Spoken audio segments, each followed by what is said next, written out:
I never imagined that strength could come from the very people who tried their hardest to break me.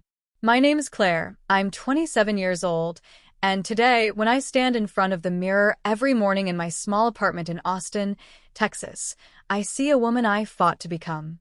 But I wasn't always this version of myself. I wasn't always confident, or calm, or in control.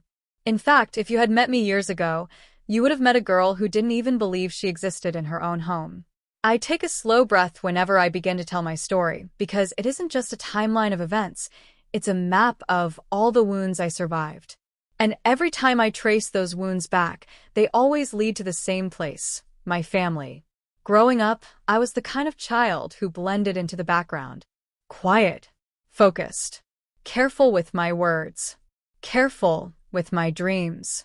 While my younger sister Sophie shined like the center of the universe, I was the shadow no one bothered noticing. She was charming, beautiful, talkative, the kind of girl relatives adored the moment she entered a room. She carried sparkles in her smile, and my parents saw those sparkles as an investment. Me? I was simply there. Even today, I remember the way people used to tell my parents, "Sophie has such potential." No one ever looked at me long enough to say the same. And the worst part? I got used to it. I learned early on that the world didn't owe me recognition. But here's what I didn't know back then. Being unseen can either destroy you or build a fire inside you that no one can ever put out. My story truly begins the day I realized which fire was burning inside me. On the surface, I'm a successful physician now. People respect me. Patients trust me. Colleagues rely on me. But behind all that, behind the white coat and steady hands, there's a girl who once stood in the hallway of her parents' house, holding her school books tight against her chest, hoping someone, just once, would look at her with pride. That pride never came. Not from them. And so, I learned to build it myself. When I look back on my journey, it still surprises me how much I endured before I even turned 18. How much silence I swallowed.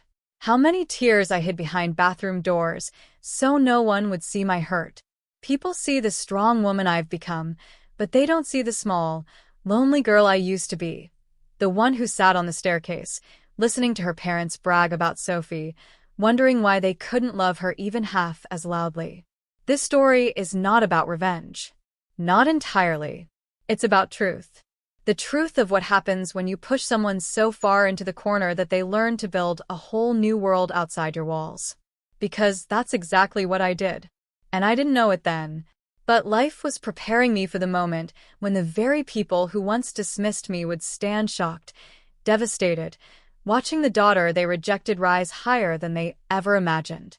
Growing up in my parents' house was like living inside a story where every page was written for someone else, and that someone was always Sophie. If childhood is supposed to be a warm place, full of reassurance and unconditional love, then mine was a cold hallway lined with closed doors. You learn to walk quietly when no one wants to hear you. You learn to dream silently when no one cares what you hope for. And you learn to disappear when your presence feels like an inconvenience. My earliest memories are filled with Sophie's laughter echoing through our house. She was the golden child, the one with curly hair, bright eyes, and a voice that carried like sunshine. She demanded attention without even trying, and my parents, Richard and Karen, gave her everything as if she were the only child they had. She never had to earn their love. She simply existed, and they adored her. Me? I learned quickly that existing wasn't enough. I remember birthdays where Sophie's gifts covered half the living room, wrapped in glittering paper and bright bows. She'd squeal with delight, her excitement filling every silent corner of the house. My gifts, when they remembered to get me one, were practical things. School shoes, a sweater, a cheap sketchbook from the dollar aisle. Whenever relatives visited, they complimented Sophie endlessly. She's so beautiful. She's so lively. She's a future star. I used to stand right there in the same room, but somehow, no one's eyes ever found me. There were days when I would bring home a test with a perfect score, my teacher's handwriting praising my hard work. I'd walk up to my parents, heart trembling with hope, thinking maybe this time they'd look at me the way they looked at Sophie. But every time, the moment I opened my mouth to speak, my mother would cut me off. Not now, Claire. I'm talking to Sophie. My father barely glanced up from the couch. That's what you're supposed to do. Study. Nothing impressive about it. And just like that, my victory, something I had poured myself into, turned into nothing. Their words didn't just hurt, they shaped me. They taught me early that achievements without appreciation can feel painfully empty. School was the only place where I felt anything close to seen. Teachers loved my work, classmates admired my grades, and for a while, I found comfort in being the smart one. But even that comfort was fragile, because the moment I got home, it vanished like chalk in the rain. One memory still clings to me so sharply it feels like it happened yesterday. Sophie had been chosen as the lead dancer for her school's spring performance. My parents bought her a sparkly pink costume, matching shoes, and even hired a private instructor to help her practice. Meanwhile, that same week, I scored the highest mark in my entire grade on a major exam. I waited all evening for my parents to say something, anything, but they didn't mention it once. Instead, they spent the whole night adjusting Sophie's hair ribbons and recording her dance routine. That night, I cried silently into my pillow. Not because they preferred her, but because they never even tried to pretend they cared about me. Sophie didn't help either. She grew up believing she was the sun, and the rest of us were orbiting her. She mocked my quietness, teased me for being boring, and once even told me I would never matter as much as she did. And the terrifying part? My parents never corrected her. If anything, they laughed when she made fun of me. But despite everything, I held on to my books. They were the only place where I felt safe. The only place where I felt capable. The only place where I wasn't invisible. I read late into the night, long after everyone was asleep. I studied every chance I got, not because I wanted to impress anyone, I knew that would never happen, but because learning gave me a sense of control over a life where I had none. People say children remember how you made them feel, not what you gave them. Well, I remembered feeling like I didn't exist. And yet, that very invisibility planted a seed deep inside me, a quiet desire to build a life so strong, so meaningful, so undeniably mine, that one day they would have no choice but to see me. They just didn't know that the little girl they ignored was slowly becoming the woman who would walk away from them forever. There are days in your life that come quietly, without warning, days that look ordinary from the outside but end up breaking something inside you forever. For me, that day came when I was 17. I remember waking up that morning feeling strangely hopeful. I had just received my midterm results, and once again, I had not only passed with the highest grade in my class but in the entire school. My teachers had praised me endlessly, calling me a future scholar, a gifted student, someone who would go far.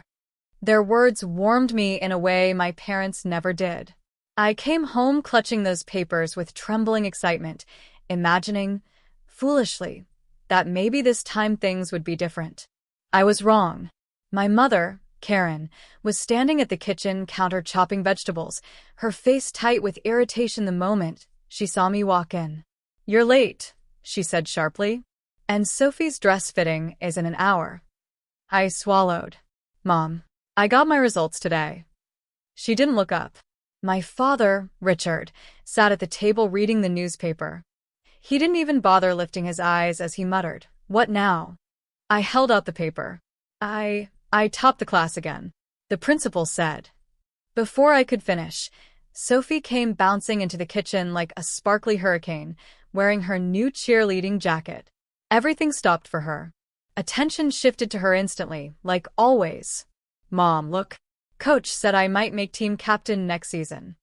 My mother dropped the knife and hugged her tightly, excitement dripping from her voice. "Oh my God, Sophie. That's amazing news. I'm so proud of you." They spun together in the kitchen while I stood there, invisible as always, my achievement hanging in the air like a forgotten whisper. My father didn't even glance at my paper. "Claire, don't bother your mother. We have real things to focus on." Real things. As if my entire 2 months of hard work meant nothing. But the real blow came that evening. My parents called me into the living room. Their expressions were stiff, serious, almost rehearsed.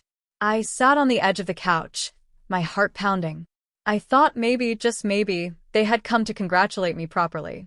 Instead, my father cleared his throat and said, "We've made a decision. You're going to stop school after this semester." For a moment, I couldn't breathe. What? Stop school? I let out a shaky laugh, thinking I'd misheard. But my mother spoke firmly. Yes. We can't afford to keep paying for extra books, transportation, exam fees, all of it. It's too much. My stomach twisted. But I'm doing so well.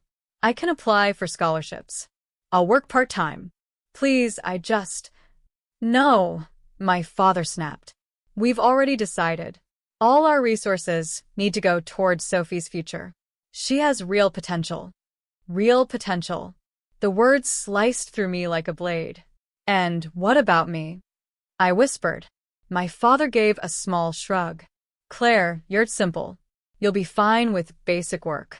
It's pointless investing more money in your education. Pointless. I was pointless. My mother added, "You're quiet. You don't socialize. You're not impressive. Sophie needs us more. Her future matters." My vision blurred as tears filled my eyes.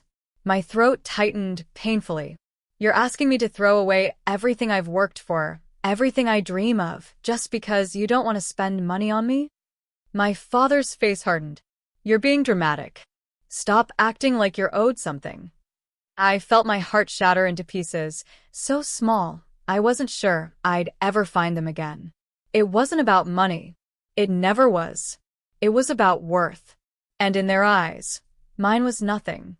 Sophie walked in halfway through, chewing gum, her voice dripping with disdain. "Oh my God, Claire, it's not that deep. You're not going to be anything big anyway." That was the moment I realized the truth. I could stay and let them bury every part of me that wanted to live, or I could leave before they killed my dreams completely. That night, while everyone slept, I packed a small bag, 2 shirts, a pair of jeans, my school certificates, and the few textbooks I owned. I walked quietly out of the house I had grown up in, but never belonged to. I looked back only once. Not at the house, but at the girl I used to be, the girl who kept waiting for love that was never coming. I left her behind that night, and I walked toward a future I wasn't sure existed yet. But anything was better than staying where I was never seen. Starting over at 17 isn't brave. It's terrifying. When I walked out of my parents' house that night, I didn't walk out with confidence. I walked out with shaking hands, a pounding heart, and a painfully thin wallet. I had no plan, no safety net, and no idea what survival actually meant. But I did know one thing. Staying in that house meant letting my dreams die.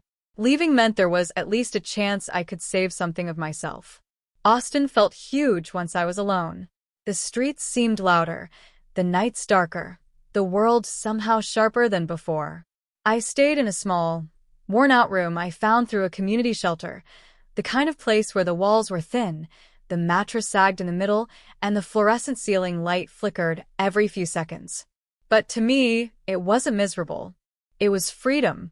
For the first time in my life, no one was comparing me to Sophie or telling me who I couldn't become.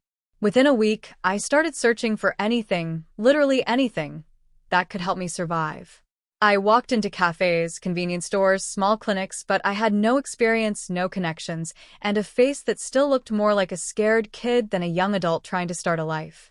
Then one afternoon, I walked into Riverside General Hospital and saw a paper taped to the wall near the volunteer desk. Medical assistant needed, no experience required. Training provided. My heart stopped. Something about the words pulled me in. Maybe because I spent half my childhood reading science textbooks I borrowed from my school library. Maybe because deep down, medicine had always fascinated me. The human body, healing, structure, certainty. Something my life had never given me. I applied the same day. And somehow, miraculously, they hired me. My first day as a medical assistant was overwhelming.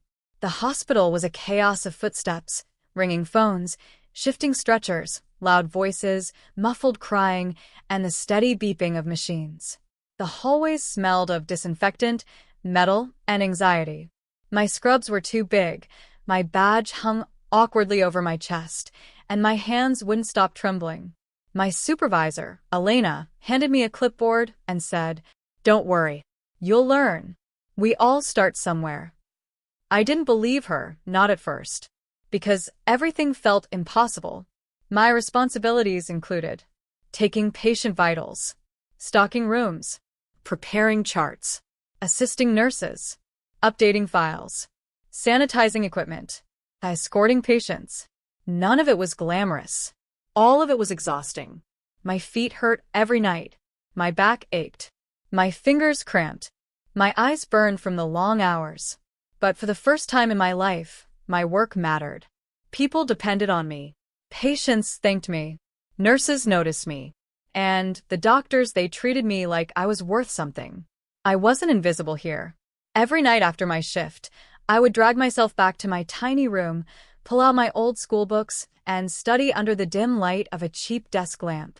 I'd rest my head against the wall, whispering formulas and medical terms to myself until I fell asleep with the book still open in my lap.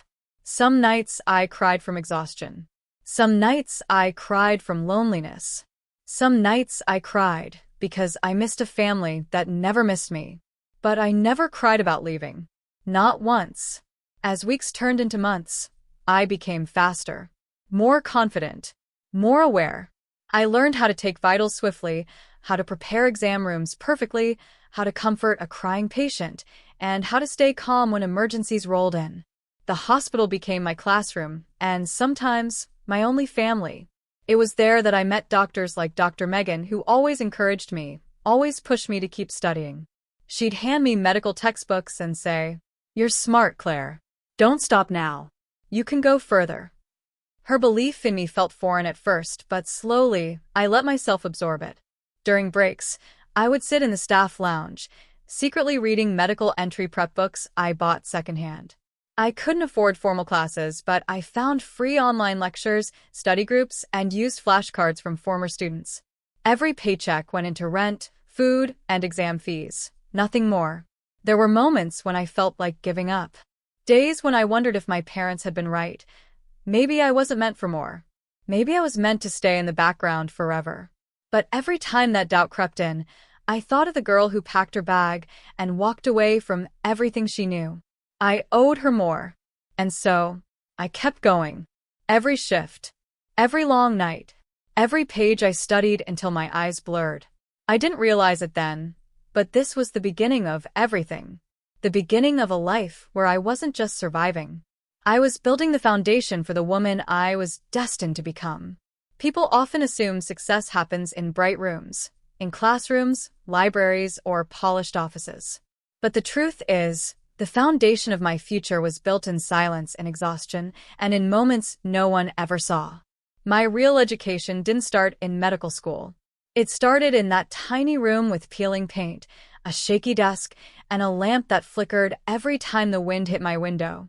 After every shift at the hospital, after hours of walking hallways, checking vitals, comforting strangers, and stocking supplies, I came home with legs trembling from fatigue. But instead of collapsing into bed, I forced myself to sit down, open my books, and study. Sometimes I could barely keep my eyes open. Sometimes my hands shook from exhaustion. But I kept telling myself the same words. No one is coming to save you. You have to save yourself.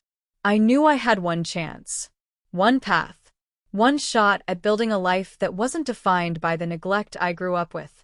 So I studied relentlessly. High school equivalency exams came first, and passing them still remains one of the most emotional days of my life. I remember standing outside the testing center in Austin, holding the results in my hands, feeling my vision blur as tears filled my eyes. For the first time, I had a document that proved something my parents never believed. I was capable. I was enough. And I had value. When I told Dr. Megan at work, she hugged me so tightly I almost cried again. "You're going to go far, Claire," she said. "Don't stop here. Apply for medical school." Her words felt impossible. Me? Medical school? Those two concepts didn't belong in the same sentence. But she didn't just encourage me, she helped me. She gave me old flashcards, prep books she wasn't using anymore, and even shared her own notes from when she had been a student. That support, that belief, kept me going. Every break I had at the hospital, I studied. Every bus ride, I memorized medical terms. Every night, I practiced questions until my head throbbed. I didn't have money for expensive prep courses. I didn't have a family cheering me on. I didn't have time. But I had determination, and sometimes that's all you need. When I finally took the medical entrance exam, my hands were shaking so badly I had to hold the pencil with both of them. I walked out unsure if I had done enough. The waiting period felt endless. I kept replaying questions in my head, doubting myself, wondering if I aimed too high. Then one morning an email arrived. I was accepted. Accepted into a medical program in Austin, a real, fully accredited, competitive program. I stared at the screen for what felt like hours before I finally let myself believe it. I sank to the floor and cried, not softly, but with years of pain, relief, fear, and disbelief pouring out of me all at once. My journey only got harder from there. Medical school wasn't just academically challenging, it was emotionally draining. I was older than some students, poorer than most, and lonelier than everyone. I worked part-time as a medical assistant, sometimes pulling 12-hour shifts and then staying up all night studying for anatomy, physiology, or pharmacology. There were days I didn't eat properly. Days I fell asleep at my desk. Days when I wanted to quit more than anything. But every time I felt myself slipping, I remembered the girl my parents told would never be anything. I remembered the night I walked out of their house with only a bag of clothes and a heart full of broken dreams. I refused to let their prophecy become my reality. Slowly, painfully, steadily, I grew. My professors began to notice me. My clinical performance improved. My confidence strengthened when patients thanked me, when senior doctors nodded in approval, when I finally began to believe I wasn't pretending. I belonged here. Years passed in a blur of textbooks, night shifts, coffee, tears, and sacrifices no one witnessed. And then one day, the moment came. I stood there holding my medical license, my heart pounding so loudly I could barely hear the applause around me. I did it. I became a doctor. Not because someone guided me, funded me, or believed in me from the beginning, but because I refused to let my past define my future. No one from my family showed up that day. Not my mother, not my father, not Sophie. But as I looked at my white coat, felt its weight on my shoulders, and saw my name embroidered above my heart, I realized something powerful. I didn't need them there. I never needed them to begin with. I had built myself from the ground up, with my own hands, my own sacrifices, and my own courage. And this was only the beginning of the woman I was becoming. By the time I turned 27, my life finally felt like something I had built with my own hands, something that belonged to me and no one else. I lived in a quiet apartment in Austin, Texas, close to the hospital where I worked as a full-time physician. My days were long and demanding, filled with patients, emergencies, and responsibilities that sometimes felt heavier than my own heartbeat. But for the first time in my life, the wait was worth it. Because this life, this identity, wasn't given to me. I earned it. I had created a world without my family in it, and honestly, it was peaceful. No cruel comments. No comparisons. No feeling invisible. Just me, my work, and a future I had carved out of every wound my past had left behind. Then one afternoon, something happened that shattered the calm I had worked so hard to build. I came home after a particularly exhausting shift. My scrubs were still on, my hair tied back, my hands stiff from hours of procedures. I opened my mailbox expecting bills, medical journals, maybe a coupon booklet, but instead, I saw a white envelope with gold borders. My breath froze. The handwriting on the front was painfully familiar. My mother's. For a moment, I just stood there, staring at it. My fingers trembled as I tore it open, not out of excitement, but out of the kind of caution you feel when touching something that once burned you. Inside was a wedding invitation. You are invited to the wedding of Sophie. My chest tightened. Sophie. The girl who had been the center of my parents' universe. The girl who mocked my dreams. The girl who never let me forget my place in the family. My immediate reaction wasn't joy. It wasn't sadness. It was confusion. Why now? Why me? After years of silence, why would they want me there? I sat down on my couch, the invitation still shaking in my hands. Maybe they wanted to show off Sophie again. Maybe they wanted to pretend we were a normal, loving family in front of the guests. Maybe they needed something from me, money, status, or simply another body to fill a seat. Or maybe, and this was the smallest, most fragile thought, maybe they actually wanted to reconnect.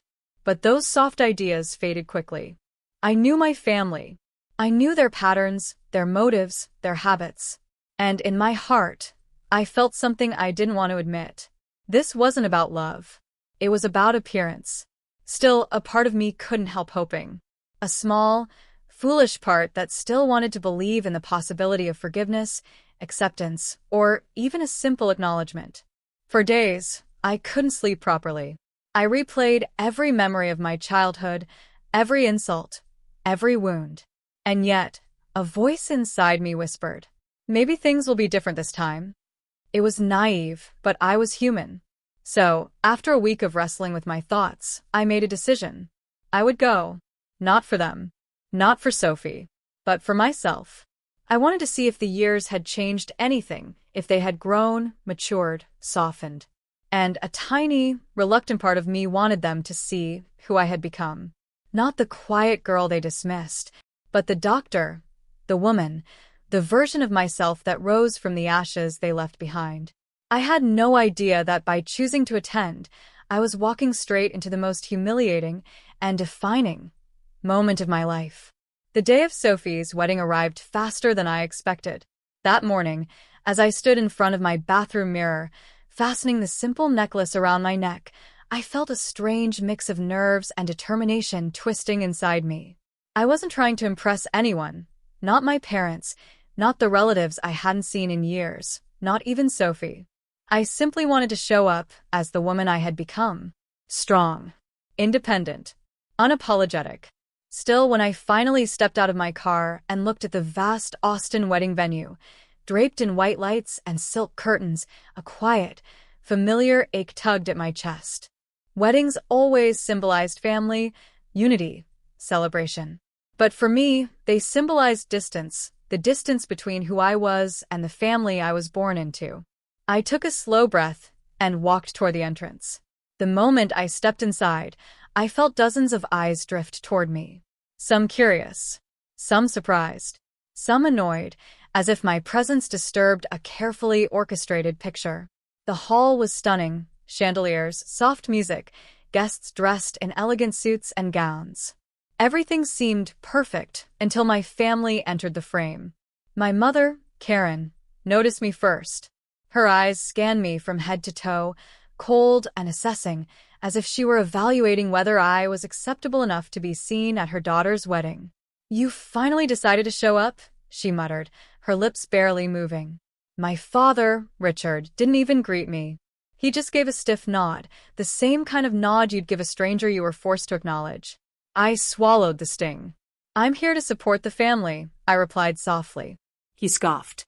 "Just don't cause any scene." As if I ever had. Before I could respond, cousins and relatives swarmed around my parents, greeting them enthusiastically. A few glanced at me, whispered something to each other, and looked away. It was obvious. Nothing had changed. I was still invisible. And then Sophie walked in. She looked beautiful, glowing in her wedding gown, surrounded by bridesmaids and guests complimenting her. When her eyes met mine, something flickered across her face. Not joy, not warmth, but annoyance. "Well, well," she said loudly. "Look who actually showed up." People turned toward us. I forced a small smile. "Congratulations, Sophie." She tilted her head, smirking. "You clean up better than I expected." It was a jab.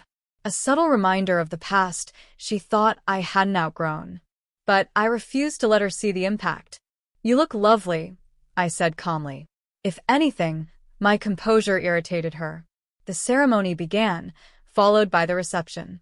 Guests ate, laughed, danced.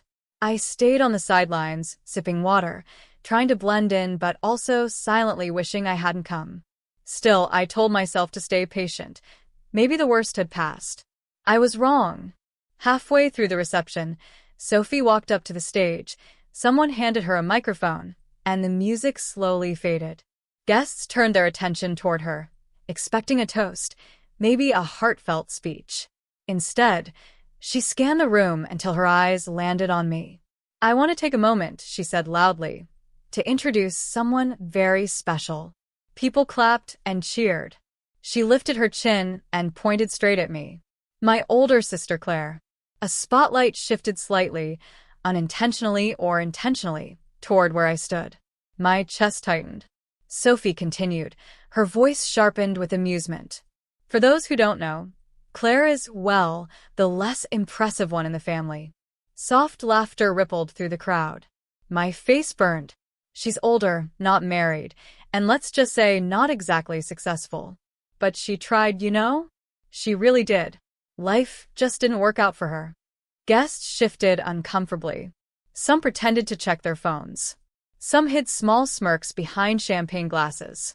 I felt myself shrinking, like the quiet child who grew up unnoticed, uncelebrated, unseen. "And honestly," Sophie added, flipping her hair, "I'm just glad she showed up. It can't be easy being the sister who didn't get, well, any of the good genes." People gasped. A few murmured, "That's too much." But Sophie wasn't done. She's basically the uneducated, low-income sister of the family. But hey, at least she's here, right? At that moment, the hall went silent. A cold, heavy silence. My throat tightened, but I didn't look away. I stood tall, even as the old familiar pain stabbed through my chest. I felt like I was 17 again, invisible, humiliated, unwanted. But what none of them knew, including Sophie, was that her cruel performance was seconds away from collapsing, because the truth about who I was didn't belong to my past anymore. It belonged to the people standing right behind me, the groom and his friends, all of whom were about to change everything. For a few seconds after Sophie's last insult, the room felt frozen, suspended in a suffocating silence. I could hear my own heartbeat louder than the music that had just stopped moments earlier. People shifted in their seats, avoiding my eyes, ashamed, uncomfortable, or simply entertained by the spectacle. But then something strange happened.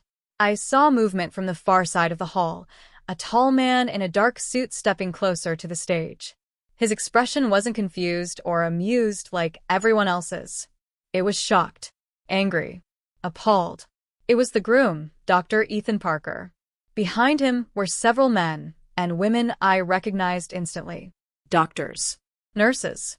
People I had worked with during rotations, emergency shifts, and long nights. People who knew me. People who respected me. My breath caught. Ethan stared at Sophie, with disbelief written across his face. "What did you just say?" Sophie blinked innocently. "I was just introducing my sister." "Introducing," he snapped. "You were humiliating her." A ripple went across the hall. Guests leaned in, sensing the sudden shift in energy. My parents moved closer to Sophie as if to shield her, but Ethan didn't even look at them. His eyes were on her, sharp, cold, disappointed. He turned slightly toward the guests and spoke loudly enough for the entire hall to hear. "Everyone here needs to know something. The woman you just mocked, the woman you called uneducated and unsuccessful, is Dr. Claire, one of the most competent physicians I've ever worked with." Gasps. Whispers. Someone near me dropped their fork. Sophie's face drained of color. Ethan continued, his voice trembling with anger. "She works at the same hospital as my colleagues and I. She's respected. She's admired.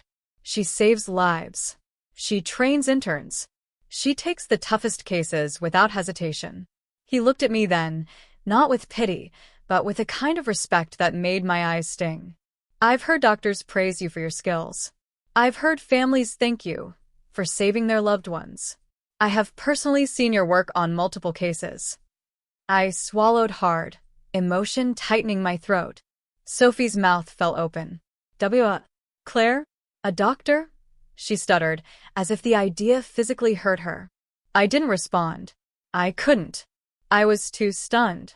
Before anyone could recover, another voice boomed through the hall. He's right. My heart jumped. Dr. Jonathan Harris, the hospital director himself, was walking forward, his expression dark with fury. He had always been a strict, firm leader, but he admired hard work, and he had always treated me fairly. He climbed onto the edge of the stage, looked out at the crowd, and said, I did not expect to attend a wedding where one of my best doctors would be publicly insulted like this. The hall erupted into murmurs. My mother's eyes widened. My father stiffened. Sophie looked like she might faint. Dr. Harris continued, voice stern and unwavering. Dr. Claire is the kind of physician medical schools dream of producing. She is dedicated, brilliant, and compassionate. If anyone in this room deserves admiration, it's her. Guests exchanged shocked looks. Some even nodded. Sophie looked desperately between me and Ethan. I didn't know, she whispered. That's the problem, Ethan said sharply. You didn't know because you never bothered to ask. You never cared. You were too busy trying to shine to notice the brightest person standing right beside you. Her lip trembled. Please don't be mad. I didn't mean. You didn't mean to? Ethan cut her off. You humiliated your own sister in front of hundreds of people. If you can do that to your own blood, what does it say about your character? My parents tried to intervene. This is being blown out of proportion, my father muttered. It was just a joke, my mother added weakly. But Ethan wasn't listening. Neither was Dr. Harris. And neither were the guests. I watched the groom take a slow, deep breath before speaking again, this time with finality in his voice. I cannot marry someone who takes pleasure in humiliating others, especially someone who is better, kinder, and more accomplished than she'll ever admit. Sophie's knees buckled. She grabbed her mother's arm to steady herself. No, Ethan, please, you can't do this. Not today. He looked at her with a mixture of disappointment and disgust. I'm canceling the wedding. A collective gasp filled the hall. Sophie collapsed to the floor in tears. My parents turned pale. Guests whispered, stared, and shifted uncomfortably. And I stood there, stunned, silent, frozen in a moment I never imagined witnessing. The girl who had been humiliated for years was now being defended by the man who was supposed to marry the sister who tormented her.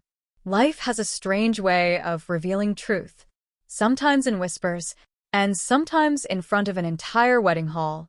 The moment Ethan's words sank in, I'm canceling the wedding, the entire hall seemed to tilt. For a second, everything was silent. Not the calm kind of silence, but the sharp, suffocating silence right before a storm hits. Then Sophie broke. She collapsed onto the polished wooden floor, her gown pooling around her like a fallen cloud of white lace. Her makeup streaked down her face, mascara mixing with tears, turning her into a shaken version of the glamorous bride she had been just minutes earlier. No, no. Ethan, please, she screamed, her voice cracking. You can't leave me. Not like this. Not today. Everyone is watching. She crawled toward him on her knees, grabbing the hem of his suit jacket with trembling hands. The guests stared, some in shock, some in pity, some in discomfort. And all I could do was stand still, watching the unraveling of a girl who had always believed the world revolved around her. Ethan gently pulled back, not cruelly, but firmly. This isn't about the guests, Sophie. This is about who you are and who you chose to be today. She shook her head violently. No, no, no. She's lying. She's trying to ruin my life. Her fingers shot up, pointing at me.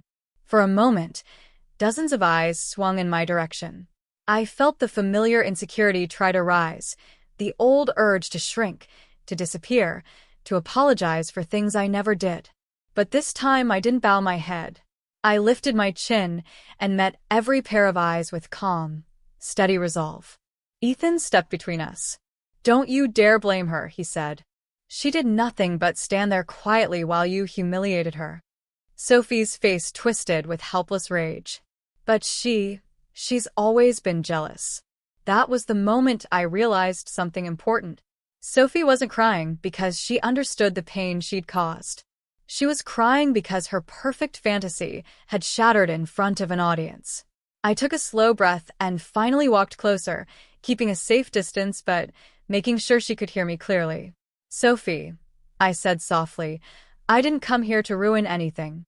I came because I hoped things might finally be different." She stared at me through tears, desperate, frantic. "Please, please help me. Talk to him. Make him stay. You have to. You're my sister." The word sister felt heavy, not with love, but with years of cruelty attached to it. And for the first time in my life, I did not feel guilty for saying no. "Sophie," I whispered, "I spent years trying to earn a place in this family, a family that never once tried to understand me." She blinked, confused, as if her mind couldn't process the idea. "You hurt me for years," I continued. "You dismissed me, mocked me, humiliated me, and today you showed me exactly who you've always been." She shook her head aggressively. "Claire, please. I was just joking, I didn't mean." "You meant every word," I said gently. "And today, that choice cost you something precious." Her lips trembled. "But I'm your sister." I took a deep breath. "And I wish that word had ever meant something." My mother stepped forward, her voice sharp and angry. "Claire, stop this. Your sister is getting married." "No, she's not," Ethan cut in firmly. "Not today. Not ever." My father glared at me like I had single-handedly destroyed the evening. "This is your fault. If you hadn't shown up." Dr. Jonathan Harris stepped beside me like a shield. "Enough," he said. "Claire isn't responsible for your daughter's behavior. Sophie did this to herself." For once, my parents had no comeback. Sophie sobbed harder, her shoulders shaking, repeating Ethan's name as if the repetition could magically mend everything. But it couldn't. I walked closer, bent down slightly, and placed one hand gently on the back of a chair beside her, close enough for honesty, far enough to protect myself. "Sophie," I said quietly, "I hope one day you learn how to treat people with kindness. I hope you heal. But I can't stay here anymore. Not as your punching bag. Not as your shadow." Her watery eyes lifted to mine, pleading. "Please don't leave me alone." I exhaled slowly. "You left me alone a long time ago." And with that, I turned around. I walked past the staring guests, past my frozen parents, past the ruins of a wedding that had collapsed under its own cruelty. For the first time in my life, I walked away without looking back.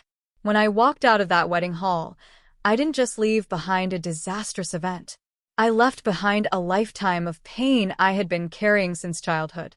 The night air in Austin felt different on my skin as I stepped outside. Cooler, lighter, almost as if the world knew I had finally cut myself free from the chains I'd been dragging for years. I didn't cry. I didn't shake. I didn't feel guilty. Instead, I felt something I had never truly felt before. Peace. It settled over me slowly, like the first warm sunlight after a never-ending storm. For the first time in my life, I wasn't running away from my past. I was walking toward my future. The next few weeks passed quietly. No angry calls. No emotional blackmail. No dramatic apologies. Just silence. My parents never reached out, not even once. Maybe they blamed me. Maybe they were ashamed. Maybe they were too proud to admit anything. And Sophie, she never called either. Word eventually reached me through a distant cousin that she had moved away from Austin for a while, unable to face the humiliation. Part of me expected to feel satisfaction, maybe even revenge. But I didn't. Instead, I felt something far more powerful: detachment. For the first time, Sophie's choices no longer shaped my world. Her mistakes were hers. Her consequences were hers. Her growth, if it ever came, would be hers too. I was finally free. My life became quieter, softer. My morning started with sunlight spilling through my kitchen window and coffee brewing on the counter. I'd drive to the hospital, greet my colleagues, and step into a life I had built with my own resilience. Dr. Megan, would sometimes tease me, saying, "You're glowing these days. What changed?" And I'd smile softly and reply, "I finally let go of what was never mine." Because that was the truth. You cannot heal in the place that hurt you. You cannot grow under the shadows that dim your worth. And you cannot bloom for people who refuse to water you. My journey wasn't easy. It wasn't simple, but it was mine. I built myself from scratch. Not because someone believed in me, not because someone guided me, but because I refused to let the world decide my value. One evening, as I sat alone on my balcony watching the Austin skyline shimmer under the fading sunset, I found myself thinking about everything that had happened, every wound, every betrayal, every night I had cried myself to sleep. And I realized something. If I had never been the invisible daughter, I might never have become the unstoppable woman. So now, when I think of my past, I don't think of pain. I think of strength. And this is the message I hold closest to my heart, the message I want to carry with me forever. The day you choose yourself is the day your real life begins. And choosing yourself is never a betrayal. Because in the end, walking away wasn't the end of my story. It was the beginning. Before I end my story, I just want to say this in my own voice. Thank you for spending your time with me today. If you felt even a little strength, hope, or courage in my journey, then don't forget to subscribe to Stories Wave. It truly means a lot to me. And now I want to hear from you. Where are you watching this video from, and what time is it there right now? Tell me in the comments. I love knowing where my story reaches.